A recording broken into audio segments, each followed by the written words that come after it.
Thank you.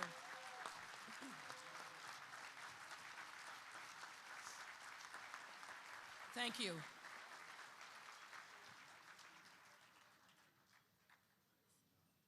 Thank you, Jonathan, and thank you, everyone, for being here, excuse me, and supporting the great work of Rainbow Push, and particularly Push Excel.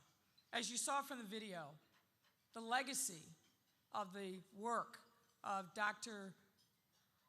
Reverend Jesse Jackson Sr. and the work of Push Excel lives on in the lives of so many young people who have been touched and benefited from events like this. I want to thank Reverend Jackson for his leadership over these many decades in constantly being where we need to be as a society and pushing us to think about our neighbors, not just here in Chicago or the United States, but abroad, and making sure that we all understand the humanity and commonality that each of us shares.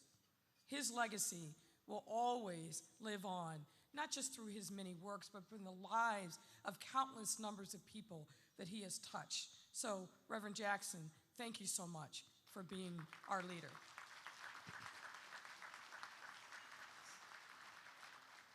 And I also want to give a hearty congratulations to this year's scholarship recipients.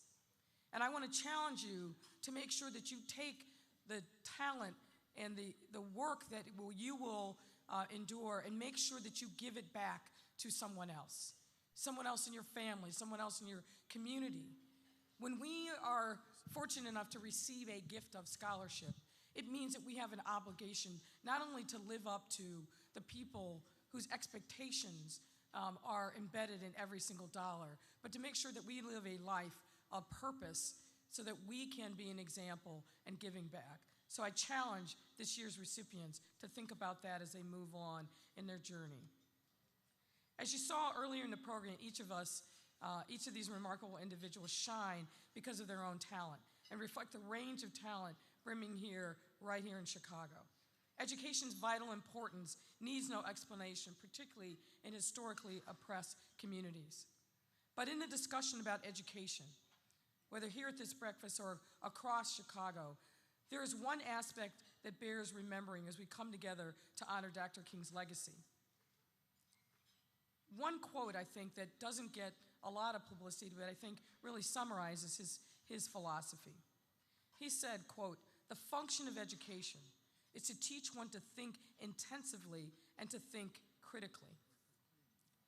Dr. King, who said these words, wasn't the civil rights icon that we came to know. He was not yet the anti-poverty leader we know so well today. But he said these words when he was a young student at Morehouse College in 1947. And his point was clear. Education cannot end with what we know. It must also include knowing who we are. As Dr. King said, intelligence alone is not sufficient. It must include character. These were prescient words for both the man Dr. King became and the opposition he would face throughout his life. Opposition that would be driven by many individuals who cited their own education to mask their discrimination. I am proud to say that when it comes to education, here in this city, we are experiencing historic positive change. With our students graduating high school and going on to college and earning scholarships at record levels. The same can be said for our elementary students who are setting their own records in outcome achievements.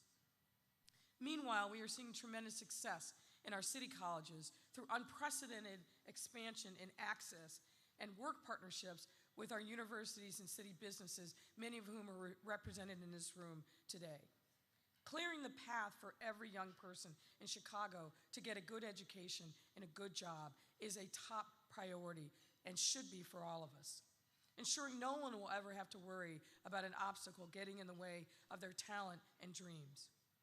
Yet as exciting as these accomplishments are, we will fall short as a city if we don't provide the environment and resources for our students' moral education as well. We must foster character in addition to intelligence.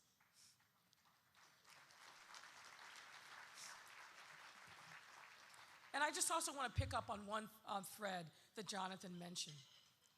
While it is great that we are providing scholarship opportunities to these young people who clearly have taken advantage of opportunities that are around them and just need our support to ignite them and be catalytic in their futures.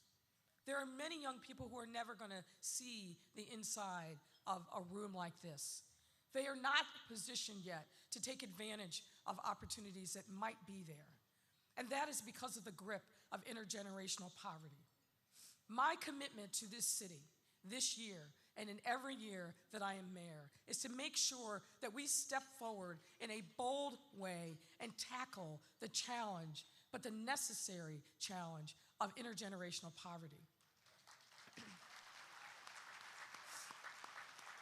When we think about people in this city who have never seen a community that has less than 25% unemployment, who everyone that they know relies upon government assistance for their daily bread, and where families are literally struggling every single day to determine which bill they can pay, whether or not they'll be able to eat, whether or not their children will have clothes and shelter. In this city, with our wealth, that is a shameful thing that we must come to terms with and we must do something about. And yes, it is hard and it will not be overcome in a day's time or a year's time, but we must lay the foundation for fundamental change in the way in which we take care of each other as neighbors.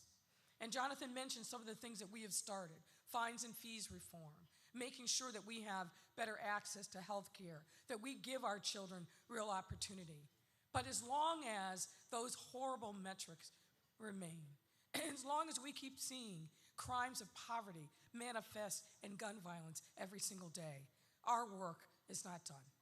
And I need your help and I need your commitment to make sure that we turn the tide as a city and that we become a model for the nation on how, in this time, in the legacy of Dr. King, that we have said enough with the poverty, enough that robs people and children and families of communities of their dreams and their hopes and their aspirations, that we as a city will turn in a different direction and make sure that we leave no one behind because of their race, their gender, or zip code. That is what we must do to make real the legacy of Dr. King. And we will have more to say about this in the coming days, but understand that this will be a primary focus of my time in office. I want to make sure that there is no child that is left behind, that we are not hungry day after day, that people are not living in mortal dread of what's coming in the mailbox, the knock on the door, the ring of the phone. We are better than this in Chicago, and we will be better. Thank you very much.